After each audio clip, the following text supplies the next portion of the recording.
the display pilot for the season. He's Tucano.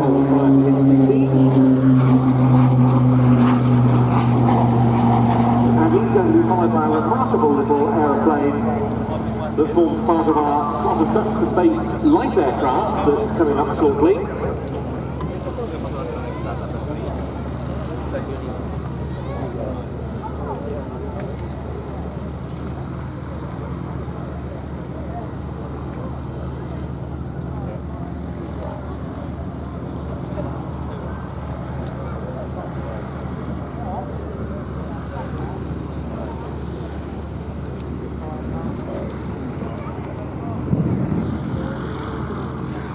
Yes, about to roll now, a tiny little racing aeroplane with very impressive aerobatic capabilities.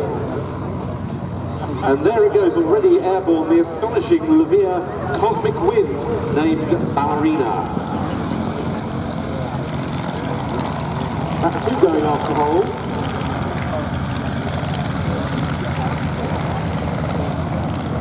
Meanwhile, another Stearman taxiing out past the control tower. That is Golden Apple, followed by the Beaver. That's an aircraft of which we saw a lot at the last IWN display here back in May, the 70th anniversary of the D-Day landing. Remember those operations, the display at Tucano, those that took place some 70 years ago, almost exactly this weekend, new day's time, to commemorate the 70th anniversary of the Allied landing at Arnhem in the Netherlands. This aircraft reflecting the operations of 1944 in its colour scheme. The first of today's contribution to the Battle of Britain, Memorial Flight of Ariane Philosophy and Literature, Douglas Dakota 3.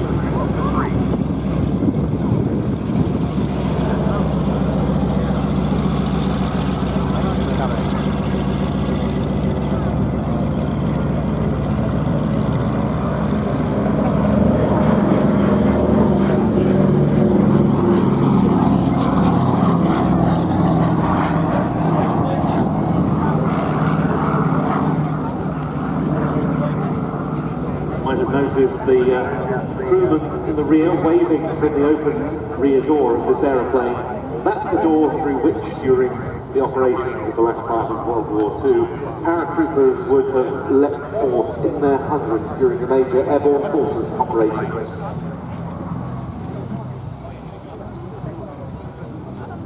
This is undoubtedly one of the most famous aircraft types in the world. First flown as the Douglas Sleeper Transport, as it was known, on the 17th of December, 1935.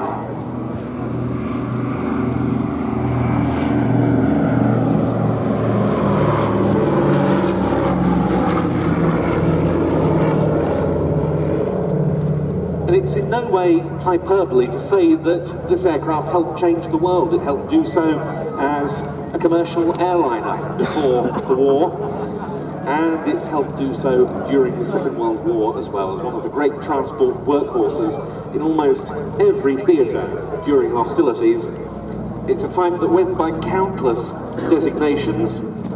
Initially, as I said, the Douglas Sleeper Transport, the DST, became known as the DC-3 thereafter. To the US Army Air Force, it was the C-47 Skytrain and the C-53 Skytrooper. The R-4D to the United States Navy, and to the British and Commonwealth countries, the Dakota.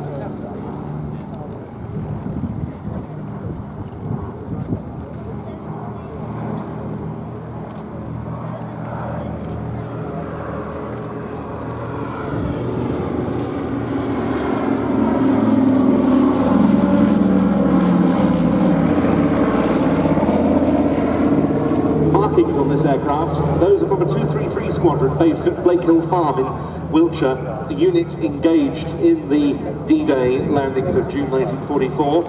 And it represents an aircraft that took part in Operation Neptune and the wider Operation Overlord.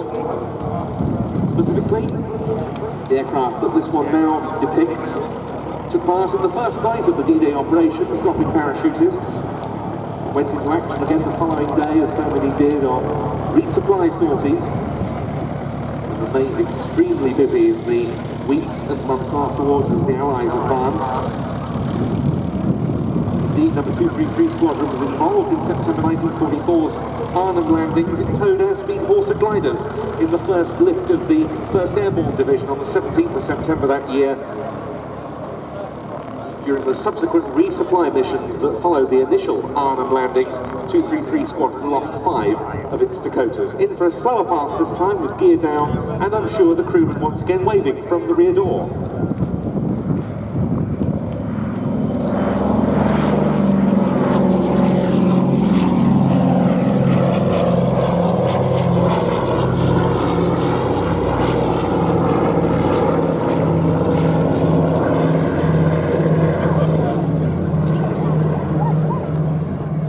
The RAF took on strength its first Dakota One in India in 1942. It went on to operate some 1,900 examples. The last weren't retired until 1970, but the Royal Aircraft Establishment, as was, now raced into kinetic, kept one until 1993. This was that aeroplane. It then went to the Battle of Britain Memorial Flight. It's been flown by them ever since. Not just as a display aircraft in its own right, but it also used to tail drag a trainer for potential Lancaster pilots.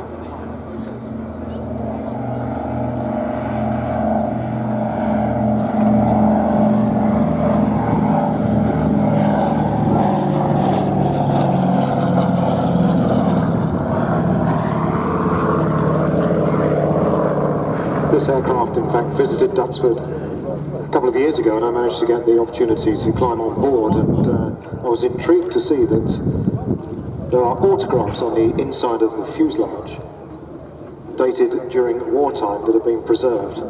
One wonders what happened to the soldiers that made those autographs.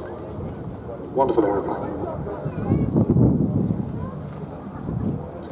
The sound you hear, that of two Pratt & Whitney R1830 twin Wasp 14-cylinder radial engines of around 1,200 horsepower each.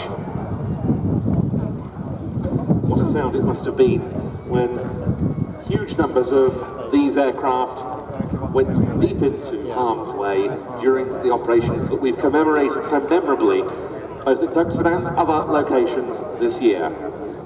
Here, once again, the Dakota 3 of the Battle of Britain Memorial Flight. This is its final pass.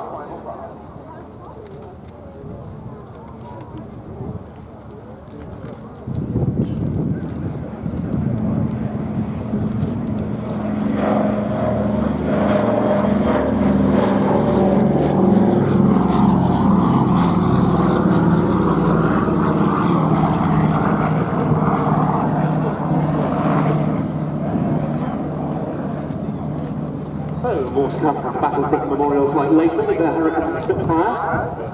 You might have noticed the name Clicker Bitkin on the Dakota's nose. It represents one that was painted with that name, which I think is a variation on the term Quit Your Bitchin'. It was used in casualty evacuation sorties during the latter stages of World War II. Well, from the RAF of the past to the RAF of the present, we're about to go with the present-day training setup of the RAF taking centre stage, and Flight Lieutenant John Truman is ready to talk you through it.